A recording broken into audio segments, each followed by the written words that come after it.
साबिक वजीर आजम नवाज शरीफ आज रात अडयाला जेल में गुजारेंगे, जबकि उन्हें सुबह लाहौर कोट लखपत जेल मुंतकिल किया जाएगा। रिपोर्ट कर रहे हैं मलिक मुश्ताक।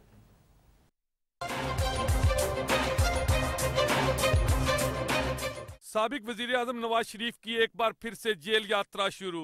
एहतसाब अदालत ने नवाज शरीफ की अडयाला की बजाय इन्हें लाहौर कोट लखपत जेल में रखने की इस्तदा मंजूर की तो जेल इंतजामिया की दौड़ें लग गईं।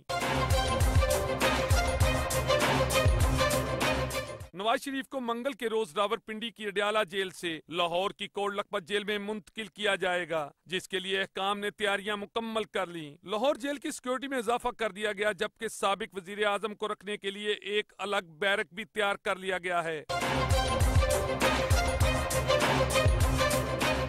नवाज शरीफ के बैरक के बाहर जेल पुलिस की इजाफी नफरी ड्यूटी देगी, जबकि नवाज शरीफ से मुलाकात करने वालों को भी खुसूसी इजाजत के बाद ही इनसे मिलने दिया जाएगा। कैमरा टीम के साथ मलिक मुश्ताक, 7 न्यूज़ लाहौर।